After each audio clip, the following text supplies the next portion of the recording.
Entretiens des Patriotes, bonjour à tous. Gérard Larcher sera-t-il le prochain Premier ministre d'Emmanuel Macron? Une grosse rumeur. Avant de répondre à cette question et traiter de nombreux sujets d'actualité, vous connaissez le rituel sur cette chaîne. Je commence toujours mon entretien par remercier ceux qui m'ont permis justement de le produire, car ils m'ont financé à l'aide des merci rémunérateurs. Et aujourd'hui sont à l'honneur des fidèles parmi les fidèles, Philippe Bohen, Catherine Domergue, Lolo de Nantes, Sophie Bray, Nono Broquet et Yann Penaud. Merci à eux du fond du cœur. Et puis je tenais à vous remercier pour votre soutien inconditionnel. Oui, il faut aider la réinformation. Nous avons besoin de vous. Et comment faut-il faire? Lever le petit pouce, diffuser sur d'autres réseaux sociaux ou écrire de gentils messages. Je vais revenir sur l'affaire qui fait grand bruit sur les réseaux sociaux. Rappel des faits, il y a 2 jours, le député de la France Insoumise, David Guiraud, a insulté un de ses collègues, député LR, compatible LaREM, Meir Habib, en le qualifiant de porc dans les couloirs de l'Assemblée nationale, où il était interrogé par les médias. En toile de fond, vous en doutez, la guerre entre le Hamas et Israël. Et depuis, la tension est montée d'un cran. Chaque camp s'invective, se vomit des insultes, se menace. La passion est à son comble et tout le monde craint un drame. Nous avons là un condensé de militantisme fanatique et de mauvaise foi absolue. Et l'honnête homme dans tout cela, eh bien, il est abattu. Charlotte Dornelas. Non mais le drapeau était brandi pour entraîner cette surréaction de toute façon. Donc évidemment, c'était fait à destination de la réaction. Moi, honnêtement, je suis affligée de bout en bout. Depuis hier, j'avais les larmes aux yeux en voyant ça. Enfin, on parle d'un conflit étranger, en fait. On parle de députés à l'Assemblée nationale qui se parlent comme des vulgaires racailles, quoi. Franchement, sur un conflit qui est étranger, c'est absolument impossible d'avoir un avis un peu mesuré. Et tout ça au nom de victimes qui pensent là dans ces débats-là ou en voyant ces images aux gamins en effet de Rafah qui sont en train de mourir pris entre le Hamas et les bombardements de l'armée israélienne, aux familles qui ont perdu en effet des otages, aux otages si certains sont encore vivants ou aux familles qui attendent de savoir si leurs otages sont vivants ou morts. Tous ces gens-là sont en train de souffrir un martyre infini en Terre Sainte. Et là, on va nous expliquer que brandir un drapeau, s'insulter dans la salle des 5 colonnes, c'est rendre justice à ces gens-là. C'est honteux, franchement, c'est honteux, c'est pitoyable. Et je vous assure, hier, j'avais envie de pleurer, mais vraiment de pleurer.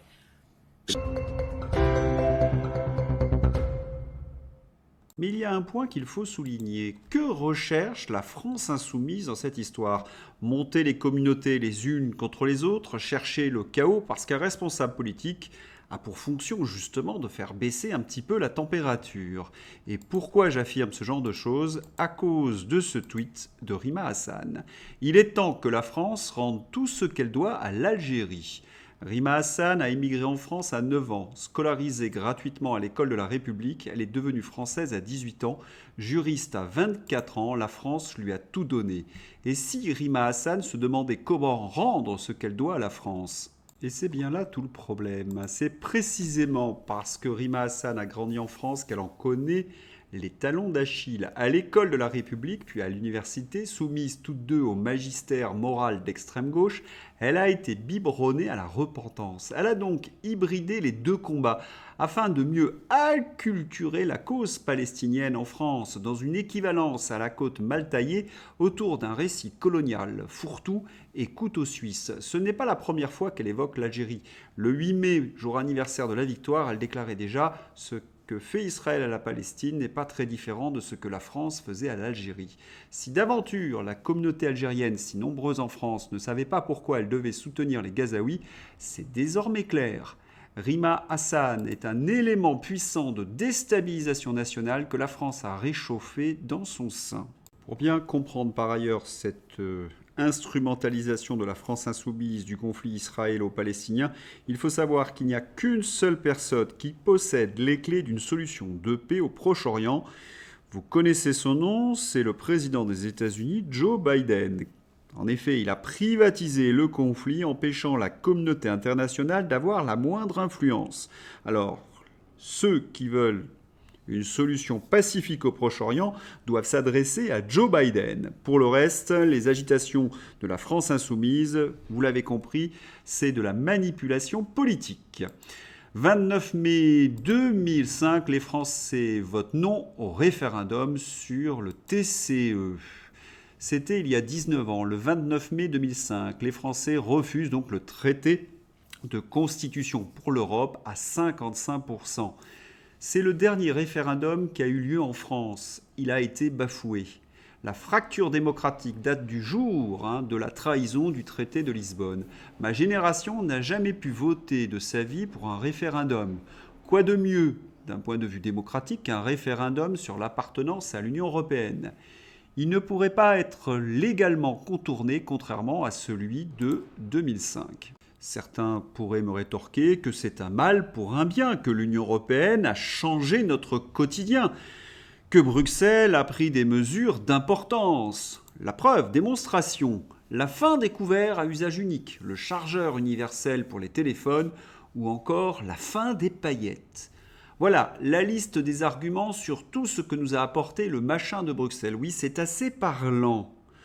Oh, il y a bien quelques inconvénients, des peccadilles, des bêtises, comme la perte de notre liberté, la guerre à nos portes, la misère qui augmente, la destruction de notre industrie, de notre culture, la submersion migratoire et ce fameux pack vert, cette mort programmée de notre agriculture.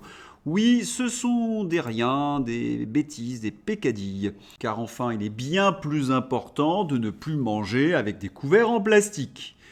Et pour avoir changé merveilleusement nos vies, notre quotidien, nous devons remercier notre guide suprême, Pustula, toujours à la une des journaux.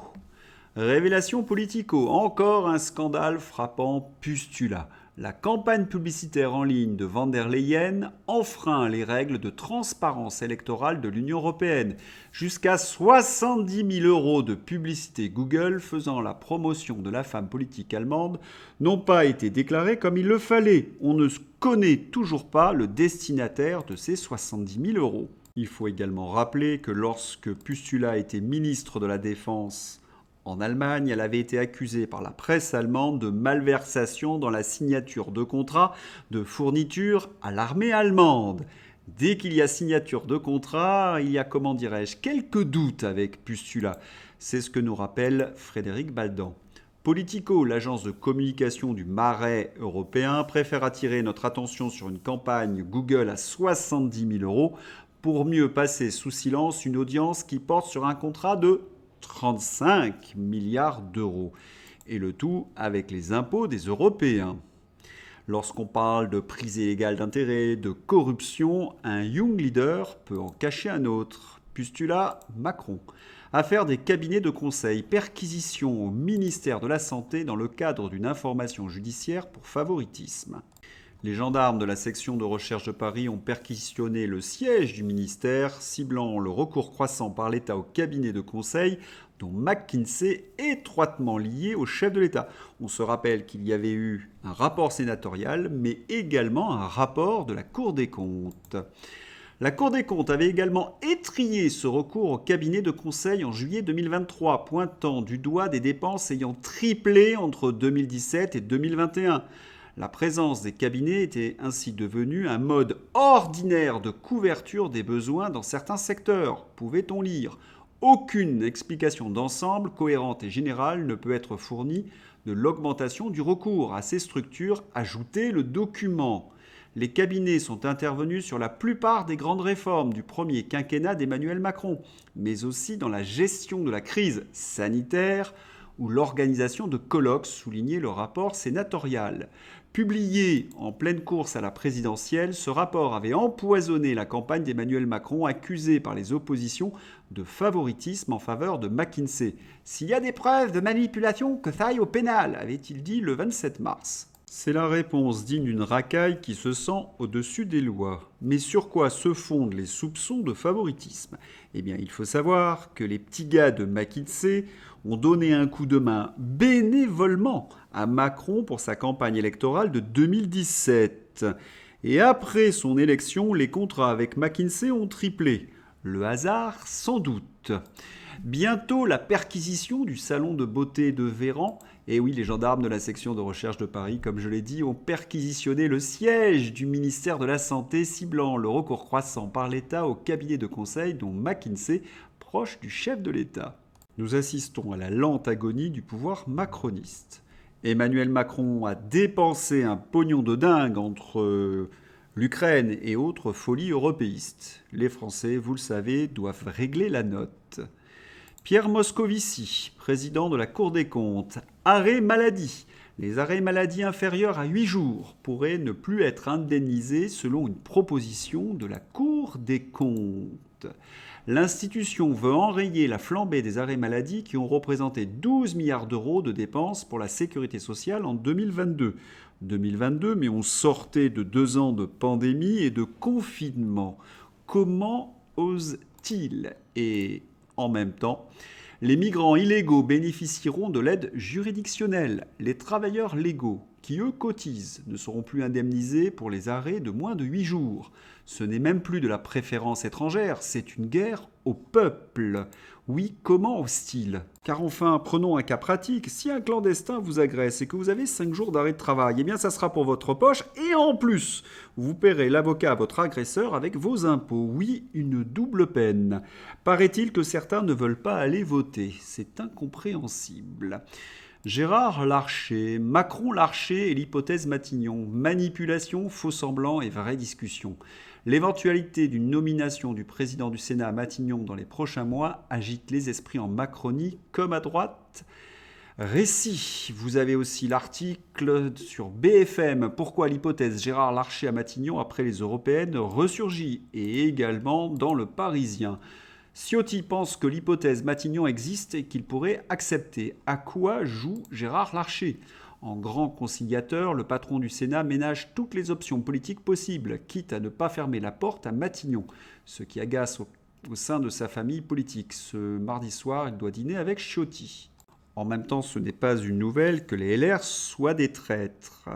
Nous le savons que les LR étaient la boîte à outils d'Emmanuel Macron. Il a toujours puisé dans ce bassin les traites dont il a besoin pour son gouvernement. Dernière prise, Rachida Dati. Et puis maintenant, les LR, c'est la roue de secours d'Emmanuel Macron. Vous savez qu'il a besoin de 39 députés pour avoir la majorité à l'Assemblée nationale. Alors, Emmanuel Macron se tourne vers les LR et il promet Dieu sait quoi à Gérard Larcher. Une bonne cantine ? Larcher, Premier ministre, mais ça sera le larbin d'Emmanuel Macron, comme Ciotti. C'est immonde. Les LR doivent vraiment disparaître. Ils n'ont qu'une seule fonction, la trahison. Conflit Russie-Ukraine. Emmanuel Macron se la joue Colin Powell. Vous vous en souvenez de cette scène où Colin Powell avait prétendu que dans cette fiole, il y avait de l'anthrax. Tout le monde avait compris qu'il n'y avait pas d'anthrax parce que c'est dangereux de manipuler de l'anthrax. Si la fiole était tombée, eh bien tous les diplomates de l'ONU, Colin Powell compris, seraient morts. Les Américains nous avaient pris pour des imbéciles ce jour-là. Emmanuel Macron a fait la même chose avec une feuille A4. Et pourquoi ? Pour justifier des tirs de missiles français sur la Russie. Pierre Lelouch, Emmanuel Macron risque de faire sauter tous les verrous qui nous protègent de la Troisième Guerre mondiale. En se déclarant favorable à l'envoi de missiles sur le territoire russe, après avoir évoqué l'envoi de troupes occidentales au sol en Ukraine, Macron fait peser sur le continent un risque d'escalade, s'inquiète l'ancien ministre. Et paraît-il qu'il y a des gens qui n'iront pas voter. Pendant ce temps-là, en Ukraine, dans les rues ukrainiennes, le jeu du chat et de la souris pour éviter la mobilisation. Le récit de l'envoyé spécial du Figaro, après l'échec de la contre-offensive promise à l'été 2023 et le gel de l'aide américaine, de nombreux jeunes hommes craignent de sacrifier leur vie en vain et esquivent les officiers recruteurs chargés de la conscription.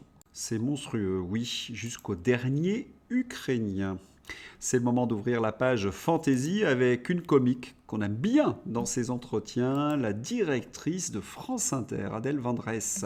France Inter n'est ni de droite ni de gauche. La blague du soir. Les huîtres sont-elles responsables du réchauffement climatique ? Les huîtres de la Baltique réchauffent la planète. Les pets des crustacés de la mer Baltique produisent 10% des gaz à effet de serre relâchés par cette mer intracontinentale du nord de l'Europe. C'est la conséquence de l'agriculture marine et terrestre. Ah, le fameux P d'huître. Température. Météo France estime qu'un été plus chaud que la normale est le scénario le plus probable. Après un printemps de canicule asymptomatique, une sécheresse inondante depuis le mois d'octobre, un manque de neige ensevelissant au-dessus de 2200 mètres, beaucoup de cols encore fermés, c'est sûr que l'été sera torride. Il faut savoir qu'on attend donc une canicule fraîche avec peut-être une sécheresse humide. Et gare aux gelées tièdes, elle pourrait vous donner du verglas chaud. J'espère que vous avez apprécié ce journal. Je vous souhaite une excellente journée. À bientôt. Au revoir.